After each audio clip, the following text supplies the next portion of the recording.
pruebas digitales cada vez más están cobrando importancia dentro de los procesos judiciales en el mundo. En Latinoamérica hay varios ejemplos. En este caso, el doctor Manuel Puentes nos va a explicar en qué consiste y cómo debe preservarse la denominada firma hash.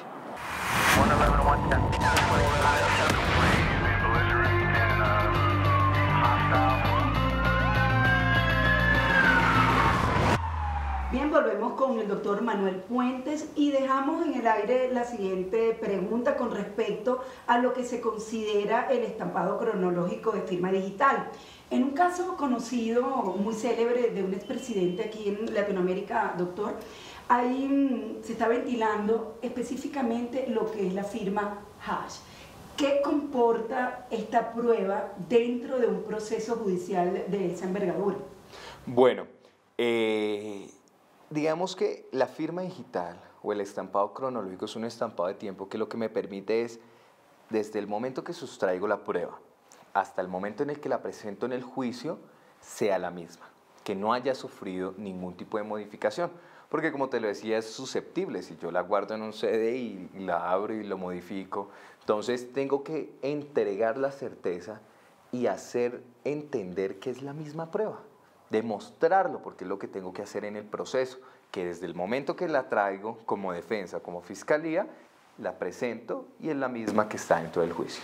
Pero vamos a ver un momento este video y en específico esa declaración de esa funcionaria para que usted sobre eso nos dé sus explicaciones de cómo cree que puede darse eso como prueba y su opinión. Perfecto. Veamos el video. Del 2015, pero sobre ello el fiscal elaboró un formato que medianamente contiene los elementos indispensables que pueden describir el contenido. En efecto, dentro de ese formato no podemos observar si la información que está dentro tiene o no tiene estampado hash, porque no lo dice. Es un requerimiento de la defensa, pero no lo dice. Pero tampoco es que el formato actual diga que existe una necesidad de identificar desde el formato que la información que se encuentra dentro embalada hay que indicar que tiene o que contiene un estampado hash. Bueno, es curioso. No, como lo hablábamos, a veces hay un poco de desconocimiento y en las pruebas o son o no son. No podemos hablar de que más o menos hay la prueba de que medianamente se cumple con los requisitos. Entonces, es un tema complejo, porque el funcionario público debe entender que desde el momento que tomo la prueba y la presento y se cumplió con el requisito, porque o lo maté o lo medio maté es como complejo, no. Claro. Entonces, debo mantener que se realizó el procedimiento o no se realizó. O sea, doctor, que el tema de la prueba digital no admite medianamente, o es o no es. Recordemos el proceso. No, así es. Desde el momento que yo capturo la prueba, debo cumplir con todos los requisitos y presentarla. Entonces, se ha creído en ocasiones que la prueba digital es solamente hacerle un estampado cronológico, que es ponerle una firma digital, que sale un código y que debe coincidir al momento de presentarla. La prueba debe preservarse desde que se sustrae. Entonces, muchas veces cometen errores los peritos, los funcionarios judiciales, el policía judicial que hace el ámbito de la investigación. ¿Por qué? Porque toman el disco duro, un ejemplo, y sobre el disco duro empiezan a buscar las pruebas. Y Ya, de una vez contaminado. han contaminado las pruebas. Lo que tienen que hacer es, toman el disco duro, sacan unas copias del disco que deben ser auténticas, lo que se le llama una copia espejo, y sobre esa empezar a hacer la labor de investigación. Asimismo, de esa copia se debe hacer el tema del estampado, que yo tengo que confirmar que la copia no ha sido modificada. Y debe coincidirme en el momento del juicio o en el momento en el que se practique la prueba, dependiendo del ámbito judicial o del proceso que se lleva a cabo en el país correspondiente. Entonces, una vez sustraigo esa prueba, debo embalarla, o sea, empacarla para entenderlo mejor de la debida forma, ponerle un papel que se denomina papel craft, que va a guardarle un poco de la humedad, papel burbuja, debo guardarlo en una caja, en esa caja debo rotularla, o sea, escribir qué hay, cuál es su contenido. Antes de eso tuve que haber hecho unas capturas fotográficas, dónde lo encontré, cómo lo encontré, cuál es el procedimiento, diligenciar las minutas, donde yo digo, encontré el dispositivo de tales características, medida tal, con serial tal, marca tal, con tanta capacidad de almacenamiento, y empezar a llevar todo eso que denominamos cadena de custodia. Y cronológicamente. Y exactamente, entonces ya ahí en esa investigación va a salir 1, 2, 3 archivos, porque imagínate si encontramos un disco de 2000 gigas, pues no vamos a presentar 2000 gigas, donde están las fotos de las vacaciones, de pronto información que no es relevante para el caso, sino vamos a presentar es que el archivo, pero cumpliendo con los requisitos. Desde que lo extraje, mire, le digo, señor juez, es la misma copia. Hice mi investigación y sustraje este archivo, y es el mismo archivo que estaba contenido, y se lo certifico a él. Le digo, mire, cumplí con los requisitos, lo traigo de esta forma, y ya yo manifiesto que es el mismo que sustraje, el mismo que presento, y es la integridad de la prueba. Doctor, hay un tema que tengo que preguntarse a colación de este video que ha generado mucha polémica, sobre todo aquí en Colombia, con denominar la firma hash. ¿Qué está pasando con eso? Digamos que no es más que tener precauciones, ¿sí? Normalmente se habla del estampado hash y se utiliza la medida MD5.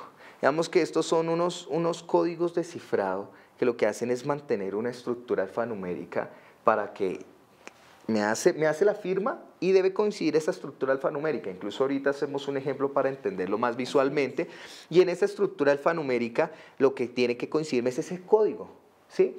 Entonces, cuando hablamos de lo que ha habido un poco de debates acerca del estampado hash, es que no solamente se utiliza MD5, y que incluso yo aconsejo no utilizar MD5, SHA1, sino pido que utilice mejor SHA2, porque estas medidas de encriptado anteriores tienen problemas de seguridad, entonces pueden llegar a tener algún tipo de vulnerabilidad, por llamarlo así para que se entienda, un tipo de problema en el que no pueda certificarlo y pueda ser susceptible ese código de modificación, porque pues esto maneja ya en la parte técnica una serie de bits, información que va detrás, que digamos no es relevante en el momento como abarcarlo, porque no podríamos entenderlo tan fácilmente, claro. Pero es que ese código tiene una medida de seguridad más fuerte. Entonces, la polémica es que muchas veces los funcionarios judiciales, sabiendo que estas medidas ya cuentan con problemas de seguridad, las siguen usando. Entonces, más que todo es que en lo personal y para los profesionales y muchos de mis colegas que manejan el tema de la seguridad informática y la evidencia digital, les pedimos que no utilicen el MD5 y el SHA1, sino que utilicen el SHA2.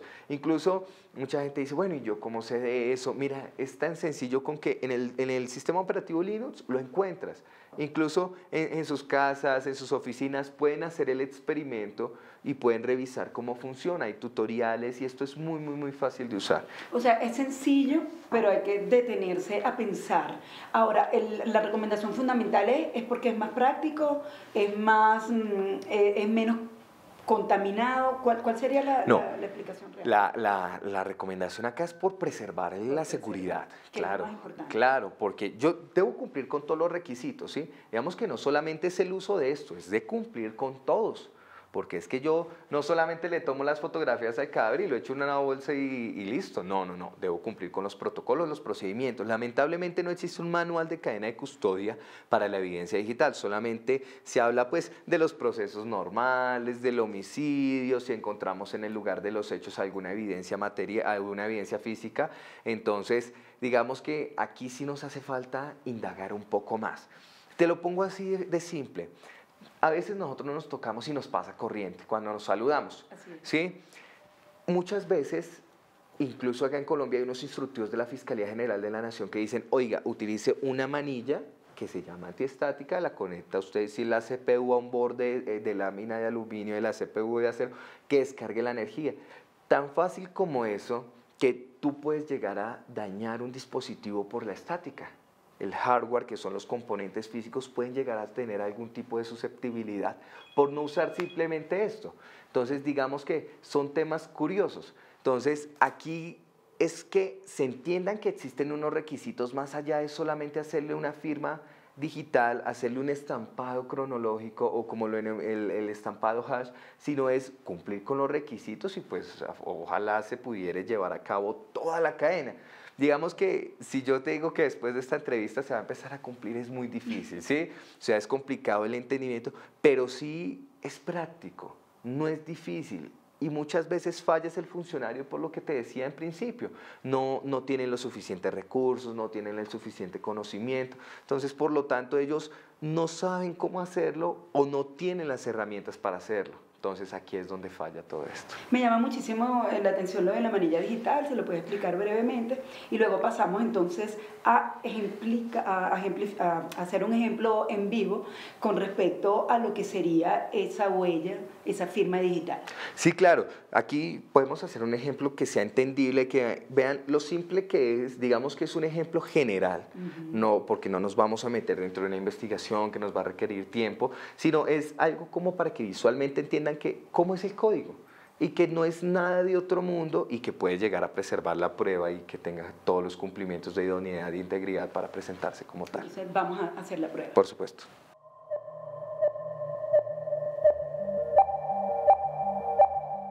Listo, como se los había comentado, este es un proceso sencillo, solamente es para que entiendan cómo es el funcionamiento, lo vamos a hacer con un archivo de Word sencillito.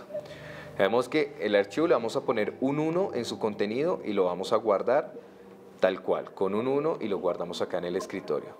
Entonces, yo lo que voy a hacer y lo que se debe hacer como en la evidencia digital es generarle lo que hablábamos ahorita, el estampado.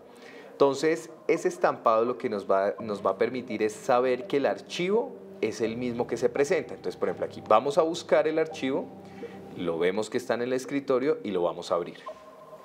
Como les decía, prefiero que no utilicen MD5 ni SHA-1, sino que utilicen el SHA-2 en adelante.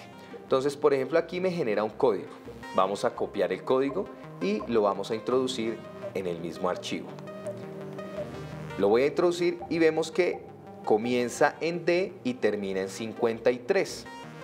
No lo voy a guardar, ya sabemos que comienza en D y termina en 53 y voy a cerrar el software y voy a abrirlo nuevamente. Cuando vengo y busco el software, con el software el archivo, me va a generar el mismo código. Vamos acá, generamos el mismo y comienza en D y termina, vamos a copiarlo para que lo miren bien, comienza en D y termina en 53. Ahora, voy a guardar el código, lo cierro y voy a generar nuevamente un archivo con el estampado. Lo voy a abrir con el mismo y lo copio y cuando me voy al archivo ya me doy cuenta que el código ha cambiado. El código comienza ahora en F y termina en 7. Cuando yo modifico el archivo ya me cambia ese estampado firma electrónica que lo que está haciendo como firma digital es proteger el archivo visualmente. Entonces, si lo modifican, yo ya no voy a encontrar el mismo código y ya sé que sufrió una modificación y entro a investigar qué fue lo que se modificó. Y ya con ello certifico una parte de la prueba. Obviamente, como se los decía, siguiendo todos los requisitos procesales, desde el momento que se extrae, se embala, cumple con la cadena de custodia y se presenta.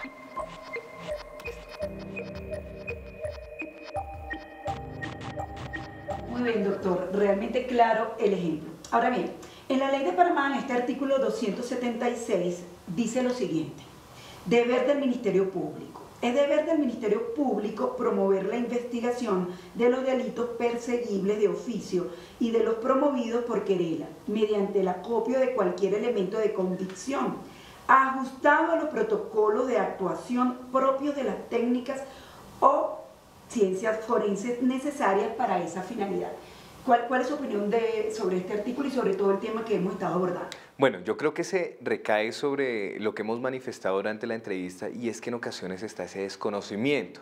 Entonces, si bien el artículo manifiesta que debe ceñirse a los protocolos que existan, no solamente nos habla del territorio nacional, sino en el ámbito internacional, nos está queriendo decir que a pesar de que si no llega a existir un desarrollo de la norma, sí tienen que cumplir con unos protocolos.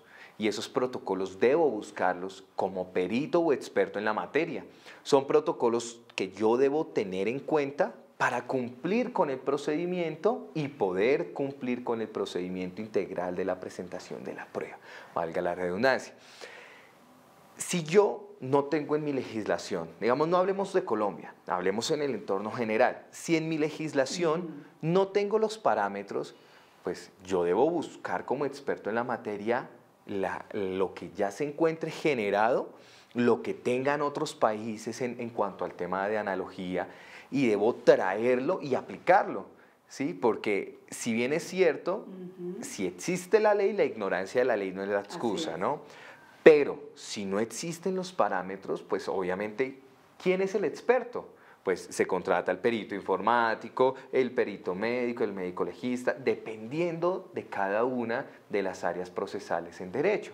Entonces, debo tener en cuenta es eso, que no solamente debo decir, como no hay norma, no aplico nada, y entonces la presento como quiero, porque evidentemente tenemos acceso a múltiples plataformas para nosotros poder entender que existe norma, que existen otros países que llevan avances, investigaciones y demás, y por medio de ellos yo puedo tomar ese contexto, traerlo a mi realidad jurídica dentro del país donde me encuentre y cumplir con esos requisitos. Y además que usted hablaba y ha hablado a lo largo de toda esta entrevista que se trata de estándares internacionales. Claro, nosotros tenemos ya, pues existen normas internacionales que, si bien es cierto, no son de obligatorio cumplimiento, sí se tienen en cuenta para mantener la técnica. Y es que el profesional en la materia debe mantenerse en todos los territorios, o sea, no solamente en su país, él debe estar actualizado, debe entender la materia, los avances, porque pues yo no me puedo quedar con la tecnología, que son algunas críticas que hago y a veces encuentro algunos instructivos donde todavía hablaba de sistemas operativos de 1998 y son documentos que se pueden estar aplicando a la fecha cuando yo le decía, ojo, es que no cumple con los mismos parámetros, los mismos requisitos. Entonces sí es muy importante. Yo creo que la finalidad del artículo es más en decirle, oiga, todas las partes involucradas dentro del proceso, traigan todos los elementos que les sirvan a ustedes dentro del proceso, cumplan con protocolos, busquen normas nacionales, internacionales, utilícela para la presentación de la prueba y mantener evidentemente todo el proceso dentro de los parámetros convenientes. Tanto, aquí hablamos desde las partes. No nos inclinamos hacia ninguno, sino tanto cualquiera de las partes dentro del proceso que le sirva y que asimismo cumpla con la idoneidad. De cara a todo lo que está ocurriendo a nivel de la tecnología, ¿hacia dónde van las pruebas digitales, ya que estamos inmersos en este mundo? No, las pruebas digitales, la tecnología no va a desaparecer. O sea, la tecnología sigue avanzando y todos los días encontramos más y más tecnología. Y la tecnología nos va a influenciar al punto en el que inclusive en derecho, que espero que pase pronto, no tengas que desplazarte en ocasiones a interponer la demanda, a interponer la denuncia. O sea, tiene que sistematizarse y volverlo más práctico. Y tenemos algo lamentable en derecho, y es que el derecho pretende que la sociedad se tenga que adaptar al derecho. Y eso no es así. O sea, el derecho tiene que adaptarse a la sociedad, entender que va evolucionando y regular sobre lo mismo, porque la prueba digital inminentemente va a ser la prueba reina en cualquier proceso. ¿Sí? En un choque tu vehículo ya trae sensores en todas partes, ya te puede decir cómo fue el accidente, qué lo ocasionó, cómo se ocasionó, y eso no lo sacas en un papel y lo presentas, no, sustrae la prueba digital, se presenta dentro del proceso y se evidencia qué pasó. En un avión, en una motocicleta, en tu casa los sistemas de domótica, LAMA, las grabaciones de video, los circuitos cerrados de televisión, los teléfonos, los videos, hasta los drones. Entonces, un dron te puede a ti visualizar un campo, te puede dar un campo de visualización demasiado grande que incluso me hace acordar de un caso de un presidente cercano que asusta, ¿no? Entonces, son temas curiosos en los que la tecnología va a seguir avanzando y la evidencia digital inminentemente lo va a hacer todo. El papel tiene que tender a desaparecer. Si el dinero físico tiende a desaparecer, ahora imagínate en las pruebas. Entonces, tú todo lo vas a presentar en un medio digital. Entonces, nada más, como lo hablamos en el principio y hacíamos la analogía entre el equipo y el cuerpo. Yo no llevo el cuerpo al juicio. Así es. ¿Sí? Yo no llevo, mire señor juez que esta foto coincide con la posición. No, es una prueba de referencia, fue la persona que es el perito y él es el que certifica que lo que está en la foto fue lo mismo. Y esto pasa acá. yo certifico con la prueba digital que lo que le presento como prueba de referencia impreso es lo que está en ese CD. O sea, que se impone pues entonces la preparación cada vez más fuerte, si es que ya no la hay, de todos los peritos que están inmersos en el sistema judicial internacional. Eso Claro. queda claro. Claro, y no solamente a nivel internacional y nacional, o sea, en todos los ámbitos tenemos que tener claro que la actualización debe ser constante, ¿sí? Porque todos los días salen nuevos softwares, sale nueva tecnología y yo debo entender el funcionamiento para que con ello yo también pueda entender cómo la presento, qué puede contener y demás. Por eso es tan vital y lo recalcan mucho. Si usted llega a un sitio, al lugar de los hechos y encuentra el equipo prendido, no lo apague. No lo apague porque usted puede dañar las pruebas, ¿sí? Hay softwares que corren y empiezan a encriptar. Mira nada más esto que yo lo hablaba, estuve en Cartagena capacitando a unos policías judiciales y a unos fiscales que afortunadamente resultó en un caso maravilloso con la captura de una red de trata de niños para pornografía y prostitución y dio mucho fruto. Era que si usted lo hace bien, puede presentar la prueba y no se la van a rechazar.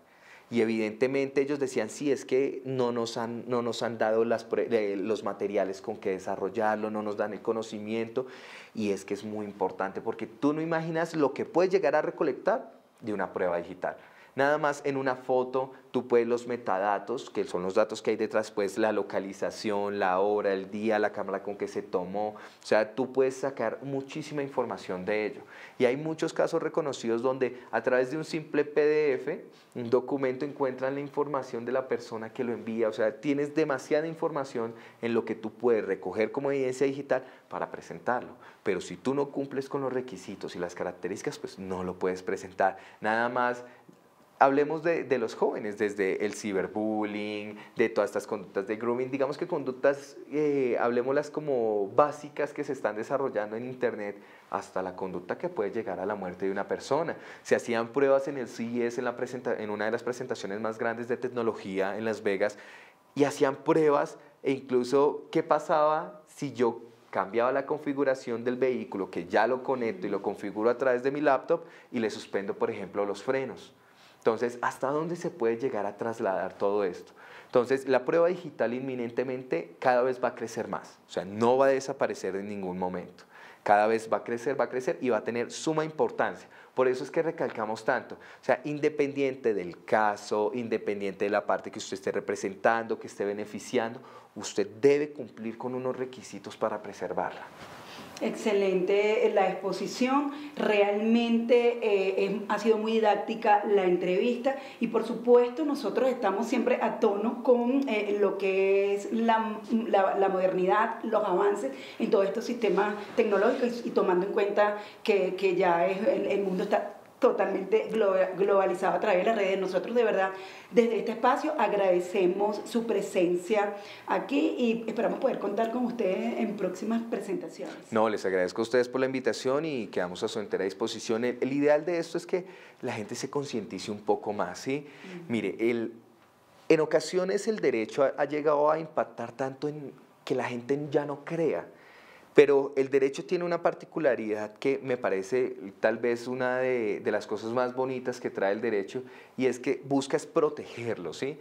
El derecho es independiente si es, discúlpame la palabra, el bandido o la buena persona. El derecho protege a todos y para todos debe cumplir las mismas características. El derecho no debe ser aplicable a unos sí y a unos no. Por eso es que se recalca tanto que se mantenga, que lo conozcan todos. Y así se puede hacer una debida práctica. Bien, bueno, muchísimas gracias al doctor Manuel Puentes, como ya lo dijimos, abogado, ingeniero de sistemas, catedrático, investigador, en fin, realmente una enciclopedia en materia digital.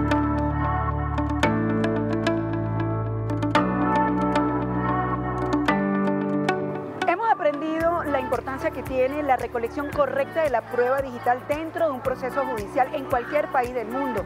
En este sentido, saquen ustedes sus propias conclusiones de cómo se está desarrollando el proceso contra el expresidente Ricardo Martinelli. Les habló Yasmín Velasco, esto es Next Noticias.